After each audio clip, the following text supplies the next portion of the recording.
Autodesk company દ્વારા વિકસાવેલ AutoCAD 2013 સોફ્ટવેરમાં arc command કેવી રીતે ઓપન કરી શકાય છે અને આર્ક કેવી રીતે ડ્રો કરી શકાય છે તેના વિશે આપણે માહિતી મેળવીશું.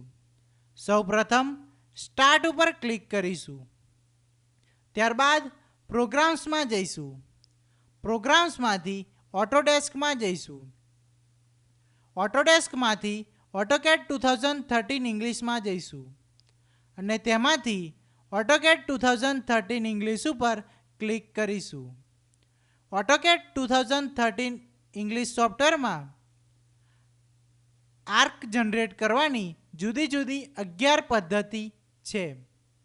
આ આર્ક જનરેટ કરવા માટે જુદી જુદી 6 પદ્ધતિથી આર્ક કમાન્ડ ઓપન કરી શકાય છે. આર્ક કમાન્ડને સરળતાથી સમજવા માટે આપણે જુદા જુદા ઓબ્જેક્ટ્સ ડ્રો કરીશું. એ માટે રેક્ટેંગલ કમાન્ડનો ઉપયોગ કરીશું.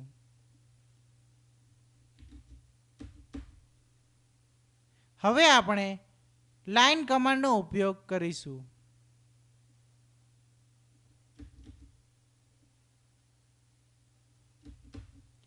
આ ઓબ્જેક્ટ્સની એક કરતાં વધારે કોપી બનાવવા માટે આપણે એરે કમાન્ડનો ઉપયોગ કરીશું.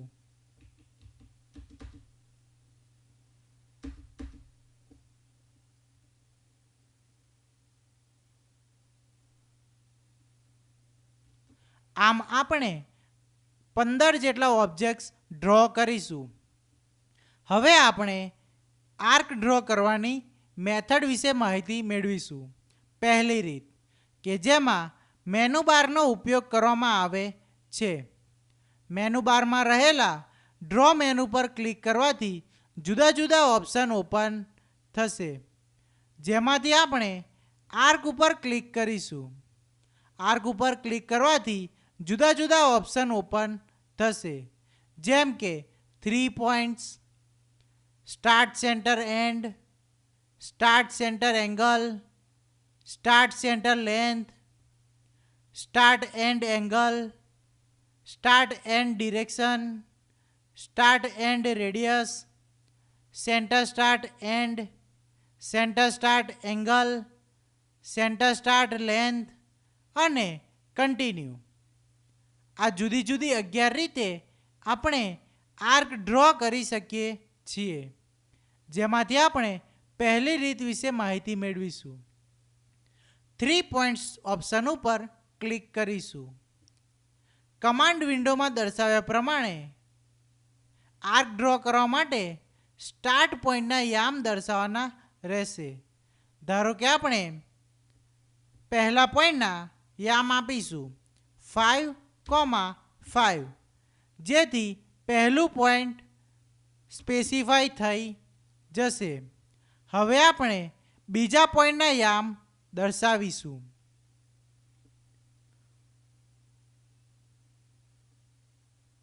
6,3, જેથી બીજું પોઈન્ટ સ્પેસિફાઈ થઈ જશે.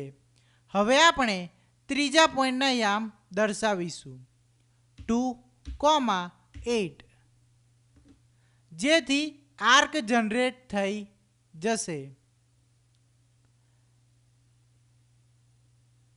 કીબોર્ડ દ્વારા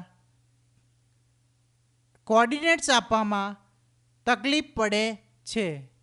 આ કમાન્ડને આપણે જો ઓબ્જેક્ટ્સ પર રજૂ કરવો હોય તો ઇઝીલી ડ્રો કરી શકાય છે. જેમ કે ડ્રો મેનુ પર ક્લિક કરીશું, આર્કમાં જઈશું, 3 પોઈન્ટ્સ ઉપર ક્લિક કરીશું.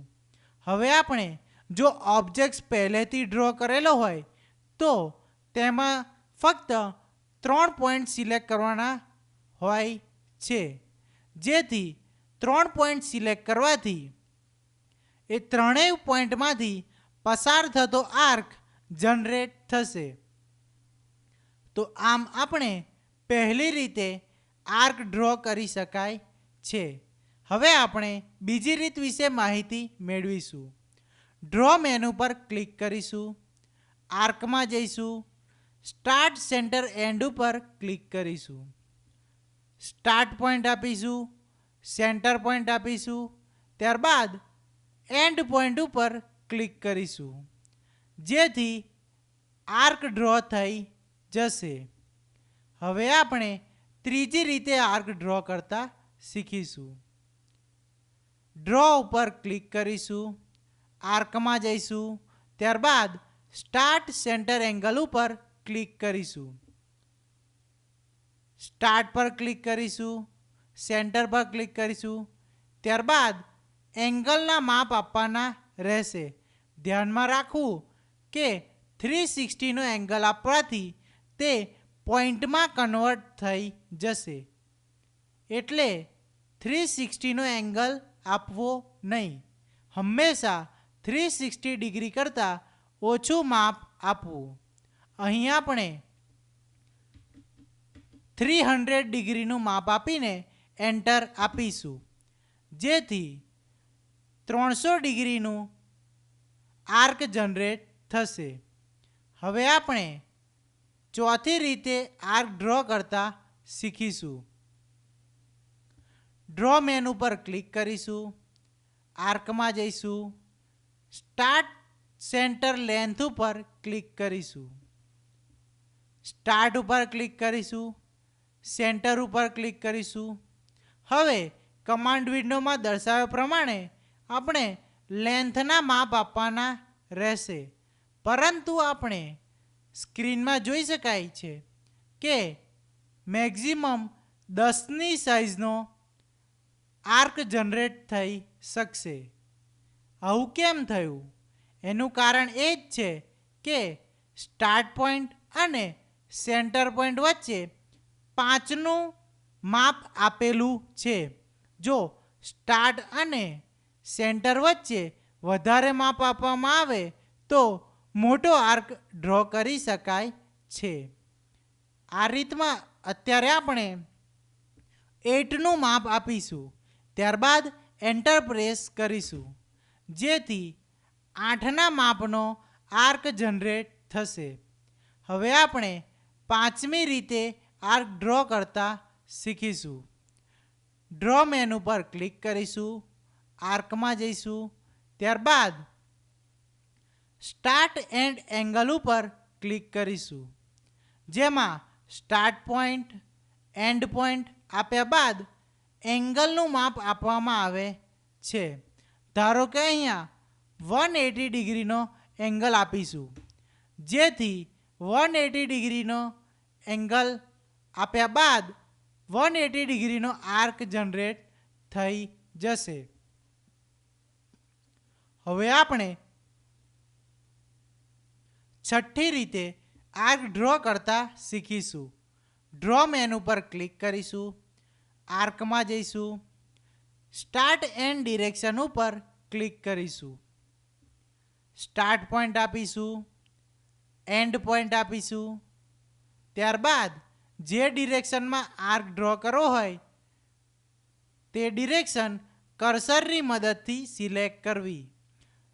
જો ઉપરની ડિરેક્શનમાં આર્ક ડ્રો કરવો હોય તો ઉપરની ડિરેક્શન સિલેક્ટ કરવી, અને જો નીચેની ડિરેક્શનમાં આર્ક ડ્રો કરવો હોય તો નીચેની ડિરેક્શન સિલેક્ટ કરવી. અત્યારે આપણે નીચેની ડિરેક્શન સિલેક્ટ કરીને આર્ક ડ્રો કરીશું. હવે આપણે 7મી રીતે આર્ક ડ્રો કરતા શીખીશું. ડ્રો મેનુ પર ક્લિક કરીશું, આર્કમાં જઈશું, ત્યારબાદ સ્ટાર્ટ એન્ડ રેડિયસ ઉપર ક્લિક કરીશું, સ્ટાર્ટ પોઈન્ટ આપીશું, એન્ડ પોઈન્ટ આપીશું, ત્યારબાદ રેડિયસનું માપ આપીશું.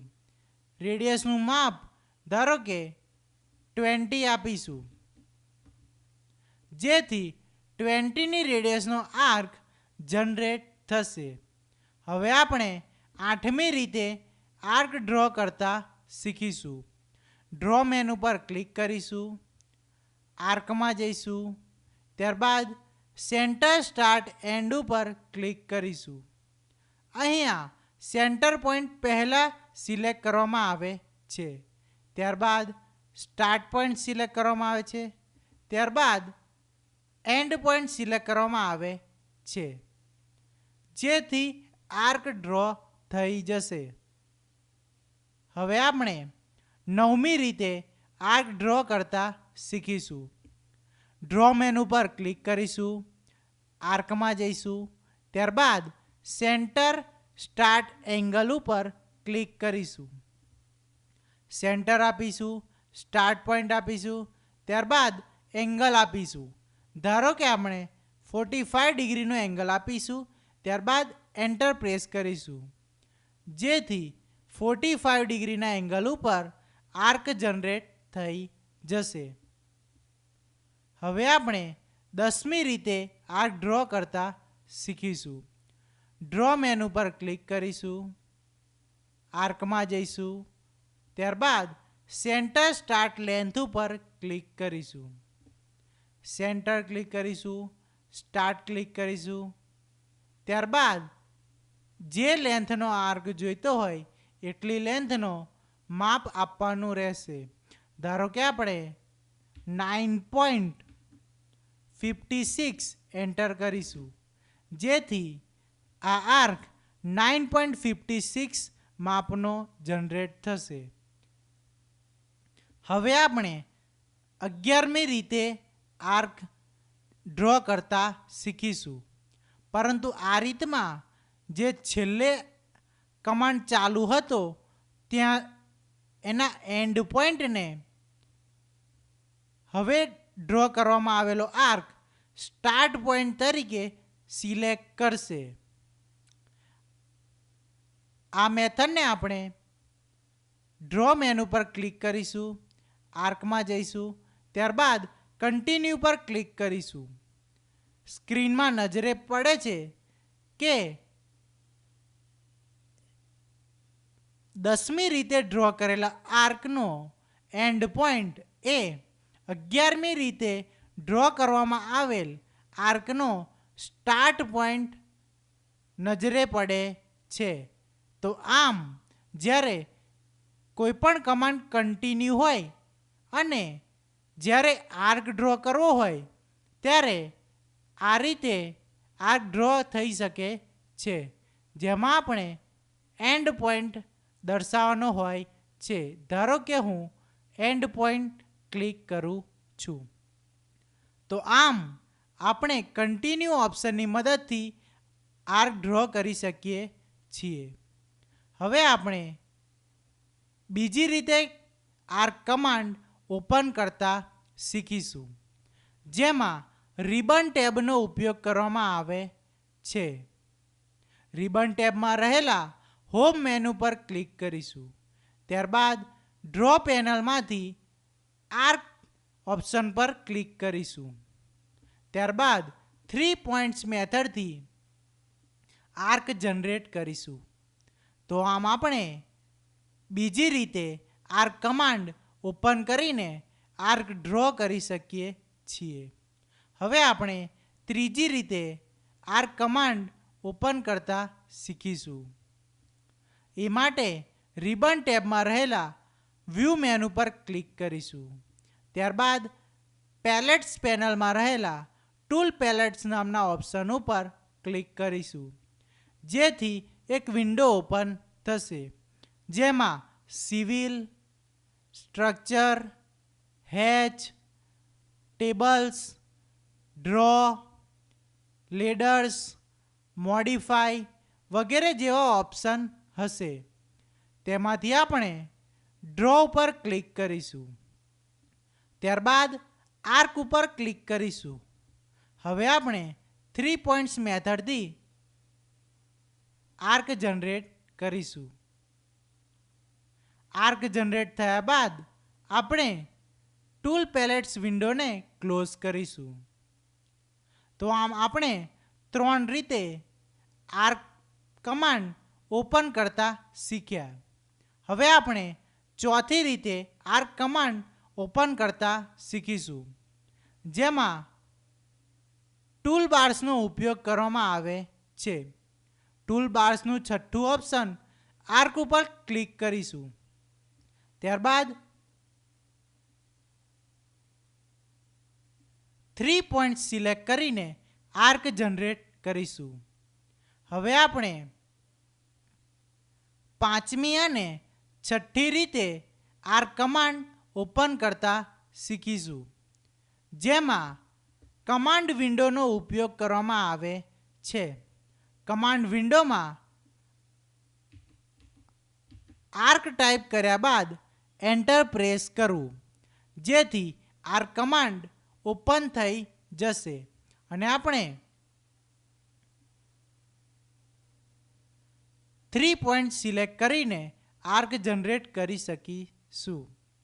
હવે આપણે છઠ્ઠી રીતે આર્ક કમાન્ડ ઓપન કરતા શીખીશું, જેને શોર્ટકટ કી તરીકે ઓળખવામાં આવે છે.